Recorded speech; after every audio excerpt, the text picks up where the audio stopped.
Hey, great afternoon, everybody.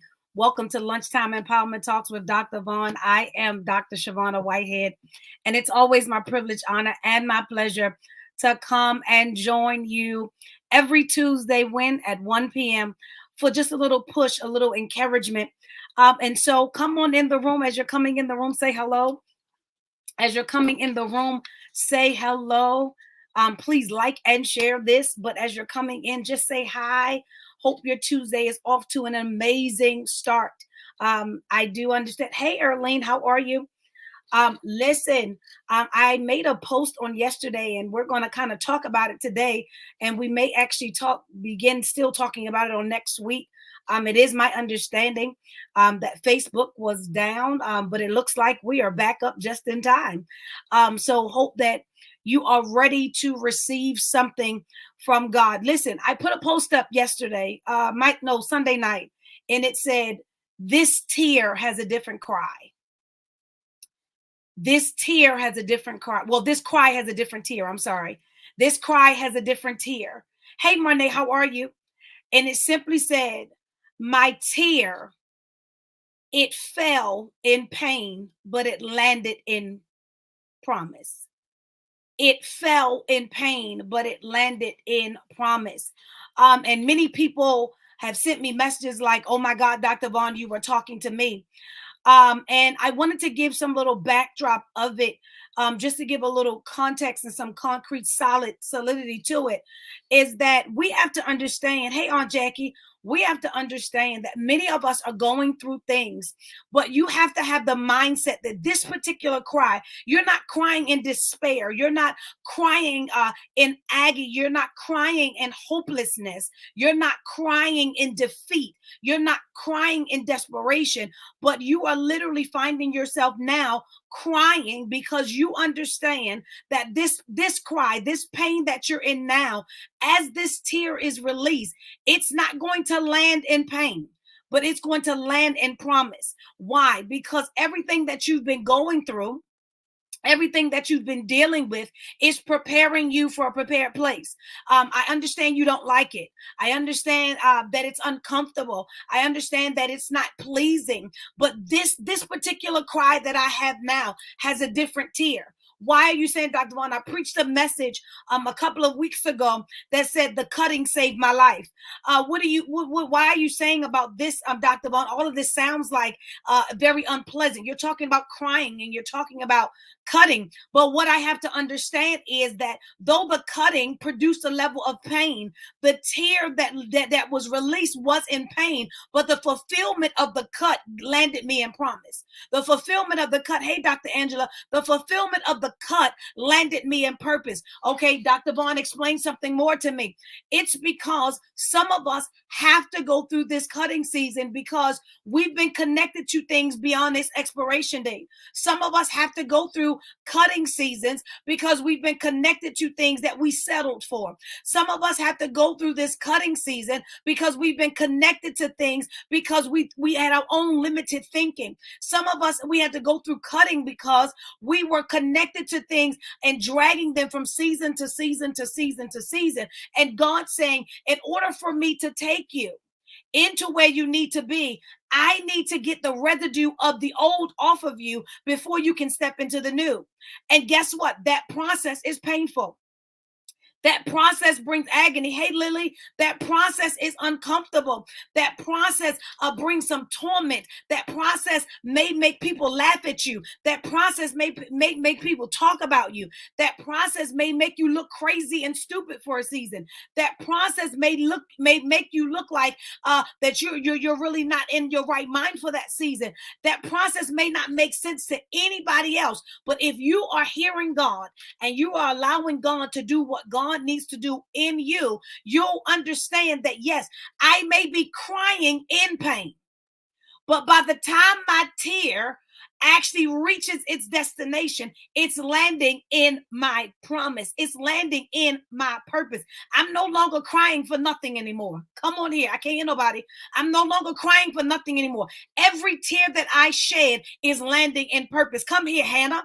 Come here, Hannah. Hannah wants to talk to us for a moment. Hannah is like, I was being tormented by Panana. I was being tormented because I didn't have what she had. I was being tormented because I didn't possess what she had. I was being tormented because it looked like something was wrong with me. I was being tormented because it looked like I was lacking. I was being tormented because it looked like I was damaged. And when I was crying, they thought I was drunk. When I was crying, they thought something was wrong with me, but they didn't understand that my cry was actually releasing from my eyes in pain, but God was going to allow my tears to water my promise. Somebody type in the comments, my tears are watering my promise.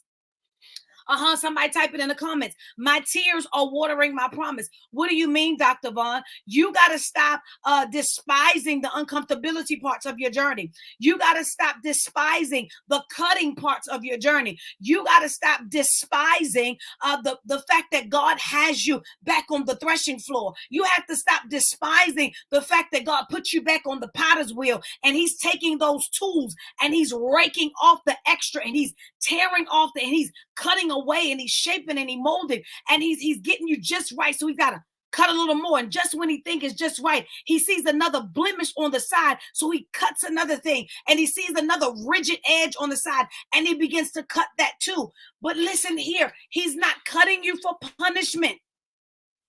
He's not cutting you for punishment or despair. Come on here. This tear that came from the pain I'm experiencing is not because of condemnation or punishment. The pain that I'm experiencing is not for condemnation or punishment. The pain that I am experiencing is because God is trying to give me life and life more abundantly. God can't give me life because I'm carrying around so much toxicity.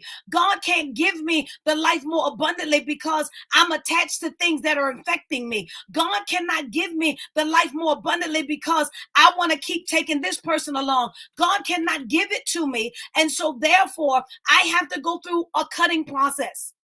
Somebody say, I'm going through a cutting process. Tell somebody, I'm going through a cutting process. I am going through a cutting process. And guess what? I am embracing the cutting process. I didn't say it felt good. I'm not going to lie to you, and I'm not going to be fake and tell you that it feels good. But I'm going to tell you that I do believe that this cry has a different tear.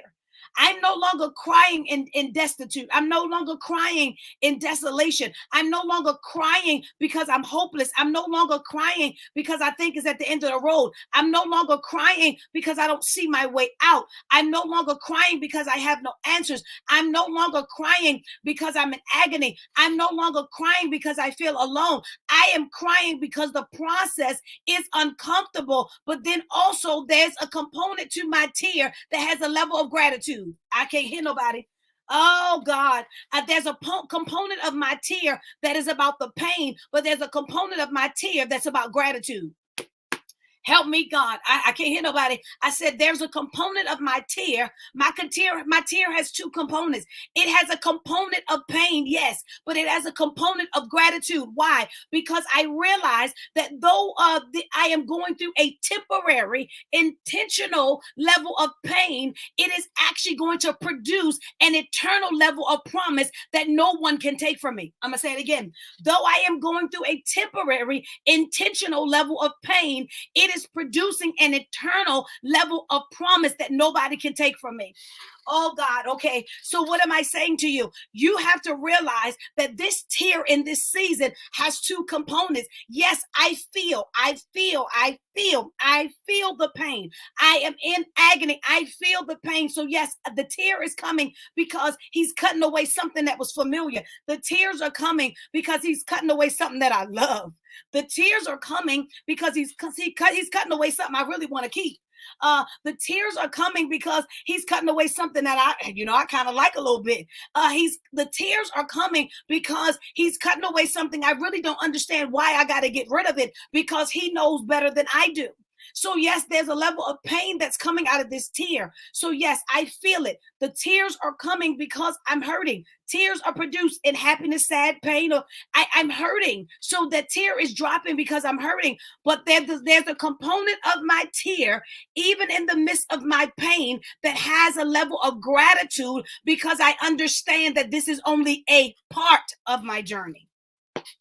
I can't hear nobody. I understand that this pain that I am going through is only a part of my journey. And so you have to be okay with the fact that God has to cut you. But many of us, I shared with some women earlier today on a prayer call, many of us want to cross over into the promise, but don't want to cut off what can't go. I can't hear nobody. I said many of us want to go, we want to cross over to the promise, but many of us don't want to cut off what can't go. Okay, I'm going to say it one more time. Many of us want to cross over to the promise, but many of us don't want to cut off what can't go. And so you're at a tug of war with God because God is trying to cut off what he know don't have the capacity for the promise. And you're trying to hold on to what you think is good for you. And because you think it's good for you, and because you've been used to this mindset, let me put a pin note here. Even though you've been used to this mindset, the truth of the matter is the mindset is really your wilderness mindset. Okay. Though you've been used to this mindset is really your wilderness mindset. Come here, the children of Israel. It said that when they came out of Egypt, that they had to circumcise those that were born in the wilderness. When you are born in the wilderness, you have the mindset of the wilderness. So you have the mindset of the wilderness, but you don't have the posture of the promise. I said you have the mindset of the wilderness, but you don't possess the posture of the promise. Yes, the promise has been extended to you, but because your mindset is still the mindset of the wilderness, you cannot obtain. So in order for you to obtain, tell somebody, God got to cut me to obtain it. In order for you to obtain the promise that God has given to you, God has to cut you. And so therefore, some of you have to get cut from some mindsets. It ain't even people anymore. Some of you are just stuck in some mindsets that you won't let go. Some of you are just stuck in some ways that you won't let go. Some of you are stuck in some habits that you just won't let go. And God is trying to actually cut you. That's right, Janella, I need surgery. Somebody should just type in the comment section, God circumcise me. Circumcise me. Circumcise me. And I do understand that this cry, because you're cutting me, I should be just going crazy. I should be just in agony. But my mind goes to the fact of what the cut is for. My mind goes to the fact of what the cut is for. And so since my mind goes to the fact of what the cut is for, the tear drops in pain because I can feel the agony of the cut. But by the time my tear lands, it lands in promise, and it is watering my promise because of the simple fact I understand that this cut was necessary. Come on here. Yet my pastor said it good. It was good for me. The cut was good for me. The cut was essential. Why was the cut essential, Dr. Vaughn? The cut was essential because the foreskin looked like it was protecting me, but it was really contaminating me. Because some of us, let's be truthful. Some of us, oh, help me, Holy Ghost. Some of us, let's be truthful. Let's be truthful. Some of us are connected to things that look like it's good for us, but it's really toxic. Come on here. Some of us actually really are connected to things that look like it's protecting us, but it's really harming us. We're connected to things that really look like it loves us, but it really can't stand us. We're connected to things that looks like it's strengthening us when it's really pulling everything from us. We're connecting to things. Yes, Lord. We're connecting to things that it looks like it has what we need when really it has come to be the very detriment and to actually destroy everything that you've built. And sometimes you have to allow God to cut what looks like. Why, Dr. Vaughn? Because everything that looks good ain't God. Let me say it again. Everything that looks good ain't God. Everything that looks good ain't God. And many of us have been connecting to people because it looked good. Many people have been connecting to people because it sounds good. Many people have been connecting to people because it feels good and everything. And some of us have some attachments that have to be cut. And guess what? Those attachments, that cut is going to be painful. I'm not going to lie to you. That cut is going to be painful. That cut is going to bring a tear. But this tear is not going to be a tear that this is the end. This tear is actually you're gonna feel the pain of this cut, but you're gonna have the rejoicing side of it and the gratitude that it actually is breathing life. Come on here. Come on here. Come on here. Come on here. Come on here. Because sometimes pain is the very tool that has to come in order to breathe life. Okay. This particular cut is coming to bring life. And so my tear from this cut is going to drop in pain. I'm going to be hurting. Come on here. I can't hear nobody. I'm going to be hurting because the cut is uncomfortable. Come on. Let's not be fake. The cut is uncomfortable. The cut is painful. Anything that you slice and cut is going to hurt. So it's going to hurt. It's going to be uncomfortable. It's going to seem unfair. You're not going to like it. You're going to have to be alone for a piece. It's going to breed isolation. Why is it going to breed isolation, Dr. Vaughn? Because in order to, a part of the, oh God, I'm back, I'm out here because, it's still stuck on me. The children of Israel, after they were cut, they had to remain in a certain place until they healed. Why? Because they had to avoid, oh God, they had to avoid infection. They had to avoid contamination. So they had to stay put until they were healed. What are you saying, Dr. Vaughn? I'm saying after you've been cut, sometimes there will be a season of isolation.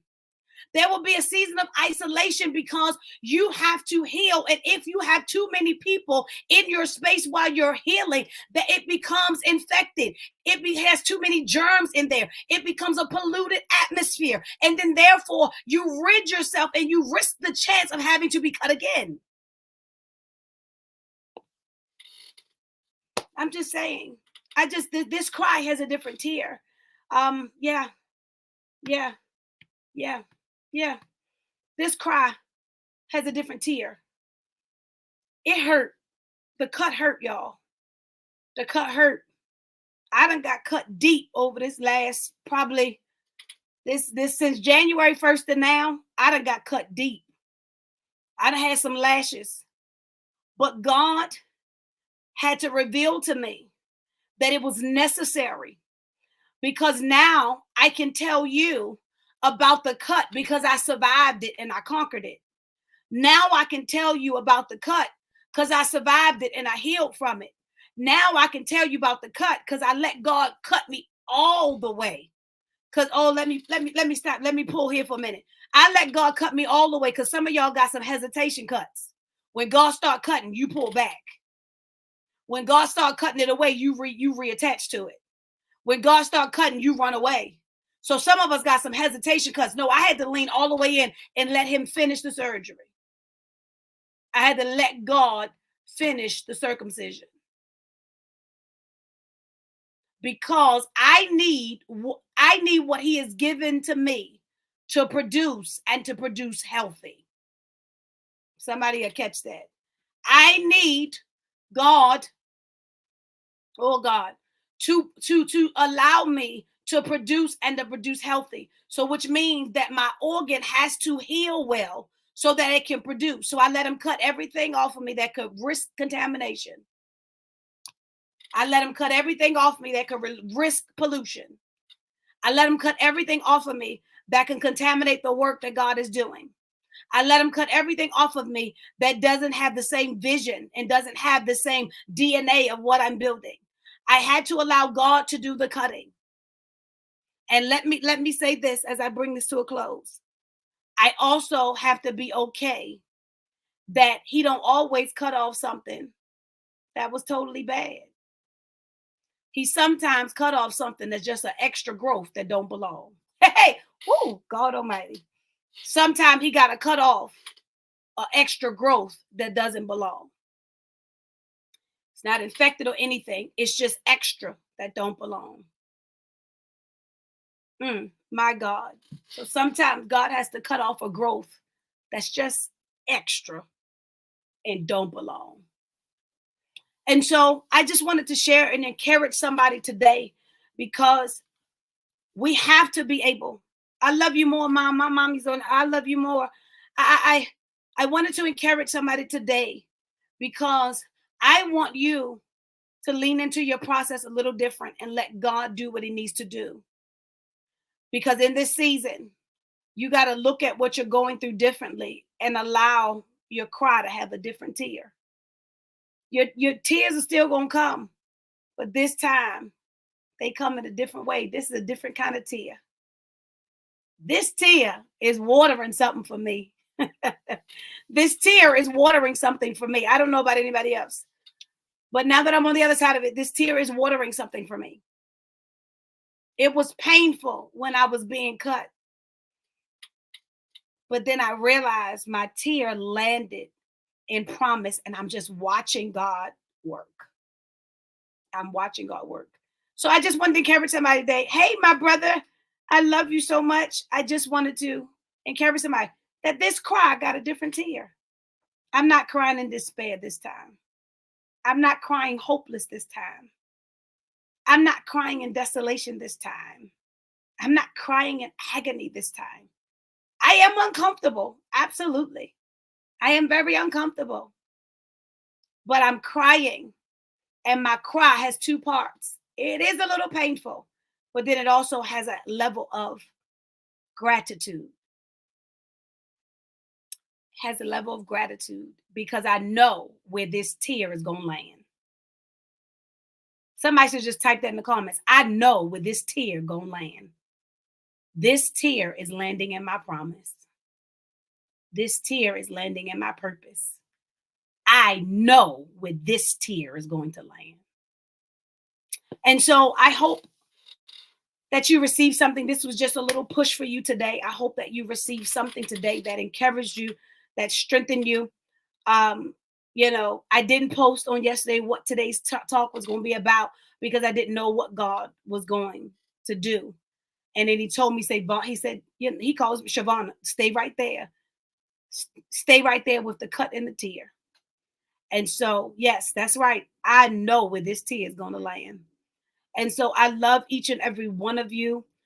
Make sure that you've already liked and shared this so that somebody else may get a little encouragement for the week, that they may get a little strength for the week, that they may get a little midday, little push, and everything. Thank you. If this is your first time coming, thank you so much for coming to hang out with me for Lunchtime Empowerment Talks with Dr. Vaughn. I am Dr. Shavonna Whitehead, and it's always my privilege, my honor, and my pleasure to join you.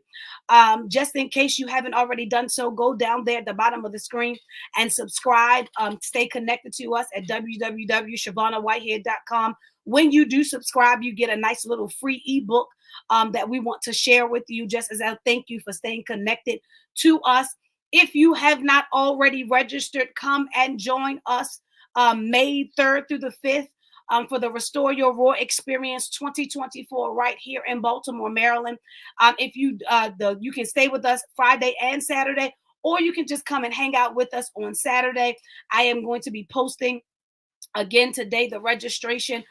Registration closes on April the 1st. So registration does close on April the 1st for everybody. April the 1st is the last day to register for the Restore Your Roar Experience. And so come on and hang out with me. I would love for you to be my guest for Friday and Saturday. But if you can only do Saturday, we have a Saturday registration where you can just come and hang out with us for Saturday. So come on. Make sure you register. I'll make sure my team has put it in the comment section, but I'll also share it on my page as well. I look forward to you because listen, I believe that God is still showing himself strong and mighty, and he's going to make sure that we come out of the room with something to say. And so I love each and every one of you. Join me back here, right here, next week, Tuesday at 1 p.m. for Lunchtime Empowerment. So invite somebody, tell them come out and hang out with us. But again, please like and share this, and we'll see you back here next week.